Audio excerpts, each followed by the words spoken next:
जय श्री कृष्णा। राधे राधे गुरुजी। गुरुजी आपको चरणों में दासी का कोटि कोटि नमन। गुरुजी खुश रहिए, खुश रहिए। अभी बैठेंगे, अंदर मिलेंगे। गुरुजी आज हम जा रहे हैं। गुरुजी जाने का मन नहीं है बिल्कुल भी आपको, और उनको छोड़ के जाने का मन नहीं है। कोई बात नहीं, फिर आना। फिर भी टिकट है गुरुजी, सुबह जा रहे हैं, लेकिन हम यहाँ के यादें ये सब और कन्हैया को साथ में इनके सहारे रहेंगे।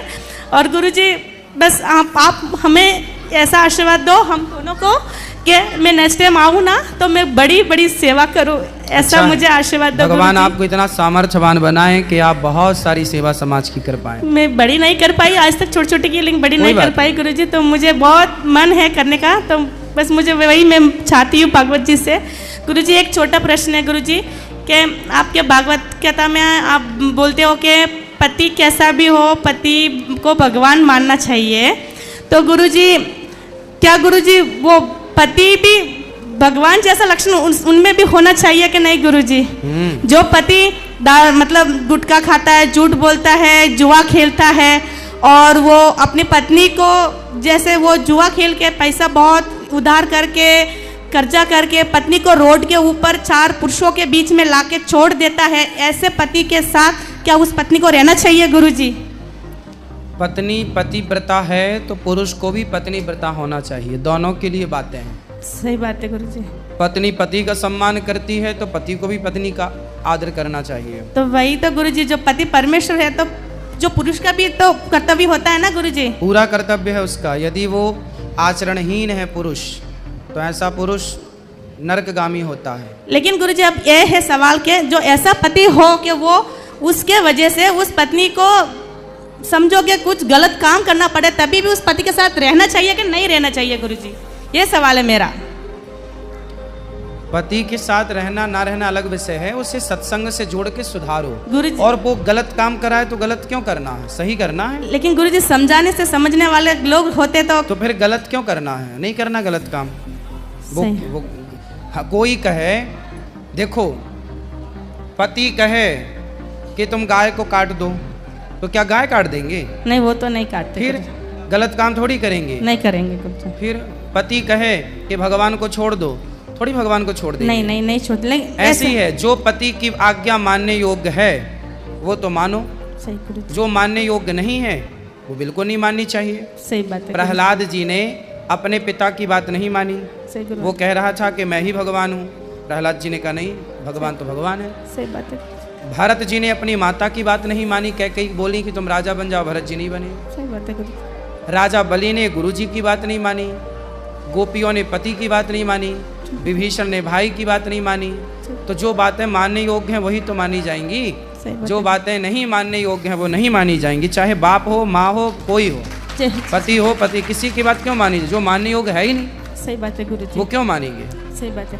और गुरुजी एक छोटा प्रश्न, जो आपसे जो दीक्षा ली है तब से जो 11 माला का नियम है गुरुजी, वो हम घर पे करते, लेकिन जब बाहर जाते तो नहीं होता गुरुजी, तो कोई दोष नहीं लगेगा? मन से अंदर चलता रहे श्रीमन नारायण श्रीमन, तो कभी दोष तो नहीं होगा ना गुरुजी? कोई दोष नहीं, अंदर चलता रहे। ये तो प्रेम है, भगवान से डरो मत कि जी कोई दोष होगा, कोई पाप, कोई भगवान हमारे हैं, परिवार के एक सदस्य हैं, ऐसा मानो भगवान। गुरुजी। गुरुजी एक और प्रश्न गुरुजी, जो हम लहसुन प्याज घर में नहीं खाते, भगवान को भोग नहीं खिलाते, लेकिन गुरुजी अभी मंदिरों में जो प्रसाद बांटते हैं ना गुरुजी, तो वह गुरुजी गलत मत समझो, लेकिन ब्राह्मण ही उनके घर में लहसुन प्याज का भोजन बना के भगवान को भोग लगाते हैं गुरुजी। ऐसा कुछ लोग लगाते हैं, क्योंकि हम महाराष्ट्र में है ना, तो वहाँ के जो मंदिर में जो ज़्यादातर जो प्रसादी बांटते हैं, अब राम जी के मंदिर तो हम जाते हैं, कृष्ण जी के मंदिर में तब हम जहाँ रहते हैं वहाँ जाते तो जाना होता है गुरुजी, तो वहाँ प्रसाद हम देते, तो वो प्रसाद हम लेते गुरुजी, उसमें हमारा कोई दोष तो नहीं लगेगा? दोष नहीं है। कुछ लोग खाते होंगे, बिल्कुल खाते होंगे, लेकिन वो उसमें लहसुन प्याज होता है गुरुजी। कुछ लोग खाते होंगे, लगाते होंगे, भगवान जाने। तो हम वो प्रसाद खाए तो गलत? प्रसाद है भगवान जी का, तो खा सकते हैं गुरुजी। ऐसे प्रसाद को माथे से लगा लेना चाहिए, प्रसाद का सम्मान हो, प्रणाम करना चाहिए। और प्रसाद है खा सकते हैं, परंतु हमें इस बात का ध्यान रखना चाहिए कि जो खाने योग्य है, चलो लहसुन प्याज तक तो सब ठीक है, नहीं खाते हम लोग, पर कुछ लोग खाते हैं, वो सबकी अपनी अपनी पर्सनल विचारधारा है कि आप खाना पसंद करते हैं या नहीं खाना। ये कोई पाप पुण्य की श्रेणी में नहीं आता लहसुन प्याज, तामसी है इसलिए नहीं खाते। कोई खाता है तो कोई पाप नहीं है वो, भगवान जी को भोग नहीं लगता, तामसी है इसलिए, बाकी कोई पाप नहीं है। ठीक है गुरुजी। ठीक है, पाप मांसाहार है, कुछ लोग मांस खाते हैं और वो यदि वो भगवान को मांस का भोग लगा रहे हैं तो वो पाप है, वो गलत है। ठीक है गुरुजी। गुरुजी एक और छोटा सवाल गुरुजी, आप एक बार हैदराबाद कथा करने को गए थे ना, तो मैं आंध्रा में बड़ी हुई हूँ, मतलब मैं वहाँ मेरे पैदा हुई, मैं वहाँ बड़ी हुई हूँ। तो गुरुजी मुझे वहाँ के लोग बहुत अच्छे हैं गुरुजी, वहाँ के लोग वेंकटेश्वर मतलब तिरुपति बालाजी को बहुत मानते हैं गुरुजी। लेकिन उधर क्या है गुरुजी, एक तो फिल्म बहुत देखते लोग उधर के, इतना फिल्म देखते को नई फिल्म आ गई तो जो या पंडाल में कैसा भीड़ होते हैं ना, उधर वैसा भीड़ होते, और उधर के लोग थोड़ा दिल के ऐसे हैं कि वो हीरो के लिए मर भी जाएंगे, ऐसे लोग हैं। वो पागलपन बोले क्या बोले मत पता नहीं गुरुजी। तो वो लोग हैं ना नॉनवेज बहुत खाते हैं गुरुजी। आपको कभी भी आंध्र प्रदेश में कथा करने का मौका मिले तो आप जरूर जाइए गुरुजी, उधर के लोगों को बहुत सुधारना है गुरुजी। वहाँ नॉनवेज बहुत खाते हैं और दारू भी बहुत पीते गुरुजी। गुरुजी हमको बस आशीर्वाद दो गुरुजी, हम जल्दी से फिर से आए और आपके सेवा में सम्मिलित हो जाए गुरुजी। जय श्री कृष्णा, राधे राधे गुरुजी। आपके चरणों में कोटि कोटि प्रणाम। खुश रहिए ठाकुर जी। हम आपको जो है यूट्यूब फेसबुक पे देखते थे तो सोचते थे पता नहीं आपसे कभी मिलना होगा या नहीं होगा। आज हम बांके बिहारी मंदिर आए थे दर्शन करने, तो पता चला आपकी कथा हो रही है, तो फिर हम अपने परिवार के साथ आए। ये हमारे पति देव हैं और ये मेरा बेटा है, इसका नाम विष्णु है। हाँ कोई सवाल? हाँ ठाकुर जी आपसे एक सवाल करना है। आप हमें ये बताइए कि हमें अपना वैवाहिक जीवन और अपना सांसारिक जीवन कैसे मतलब अच्छी तरीके से जीना चाहिए। वैवाहिक जीवन में दिमाग लगाओ, शरीर लगाओ, शरीर से और दिमाग से परिवार को संभालो, व्यापार को संभालो, पति बच्चों को संभालो, और दिल से और मन से भगवान को संभालो। भगवान को मन की ज़रूरत है तो मन भगवान में रहे, परिवार को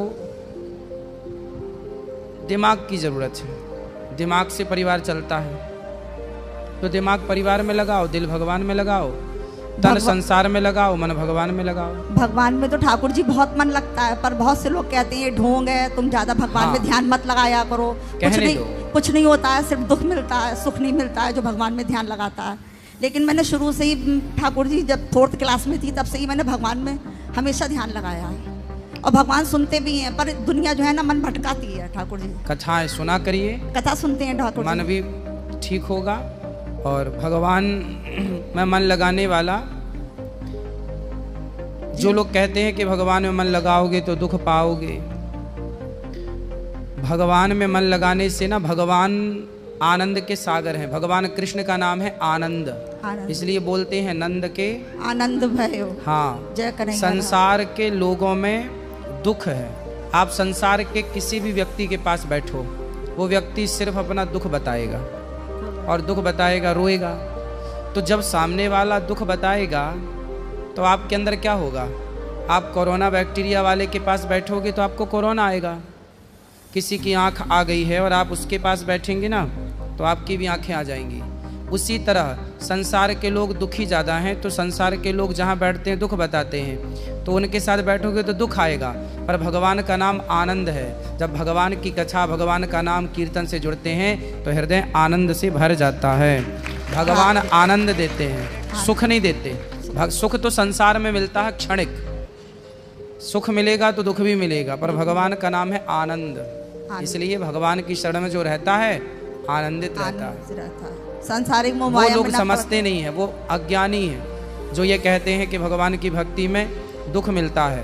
वो ठाकुर जी आज के समय में समझ लीजिए वो ऐसे हैं जैसे सुअर को नाले में रहने की आदत हो गई है। तो अब नाले में रहने वाले सुअर को बताओ कि भाई गंगा जी जाओ, बढ़िया शुद्ध जल है, मस्त, वहाँ जाओ, और सुअर को आप गंगा जी में पहुँचाओगे ना तो वो गंगा जी में उसे अच्छा नहीं लगेगा, क्योंकि आदत हो गई है नाले में रहने की।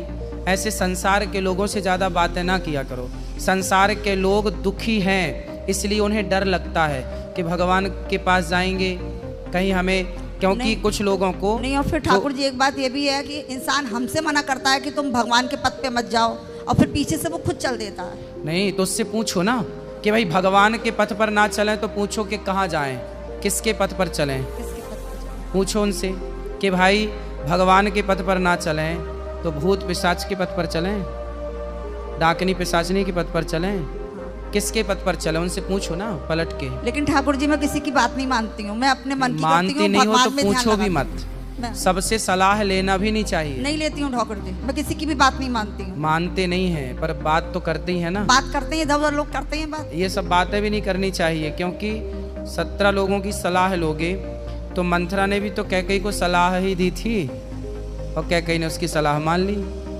तो पता नहीं कब बुद्धि भ्रष्ट हो जाए और कब दूसरे की सलाह, गलत सलाह हम लोग मान लें, इसलिए सलाह भी सबसे नहीं।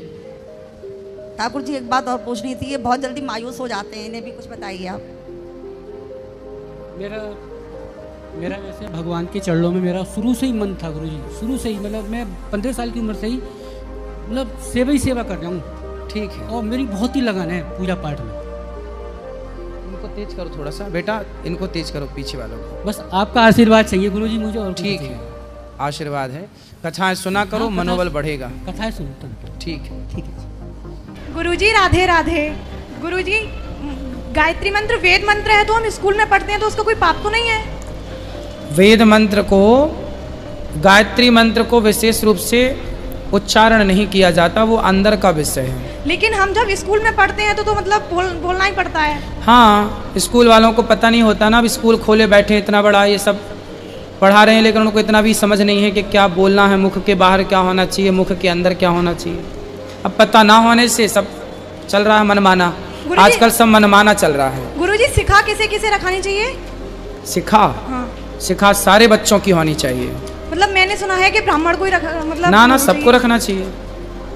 गुरुजी मैं आपके लिए एक दुपट्टा लेके आई हूँ, वो मैं आपको उड़ान मतलब देना चाहती हूँ, और जो आप अपनी मतलब जो दुपट्टा ओढ़े हैं वो मुझे दे देना।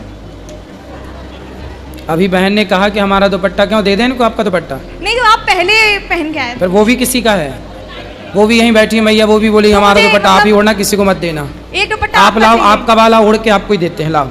नहीं गुरुजी, फिर मतलब आपका एक अंगवस्त्र चाहिए। हाँ हाँ तो देंगे ना, लाओ जो आप लाई हो वो लाओ। नहीं ये नहीं। ऐसे ही दूसरी मैया भी उन्होंने बोल दिया, शर्त दे दी कि आप किसी को मत देना। देखो हम डाले हैं, तो मतलब दूसरा और कोई हमारे पास जो भी है वो किसी ना किसी का दिया ही है, हम खरीदते थोड़ी हैं। और सबका यही मन होता है कि हमारा आप ही ओढ़ें। लाओ, हम ओढ़ के आपको दे रहे हैं प्रसादी, लाओ, आप चिंता ना करो, लाओ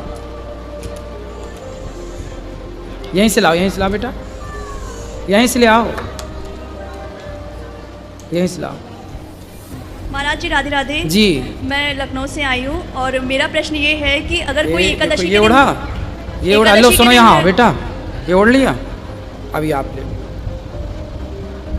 तेरा तुझको अर्पण, क्या लागे मेरा। महाराज जी राधे राधे, आपके चरणों में कोटि कोटि नमन। मैं लखनऊ से आई हूँ, मेरा प्रश्न ये है कि अगर एकादशी के दिन कोई मर जाता है तो उसका क्या महत्व होता है?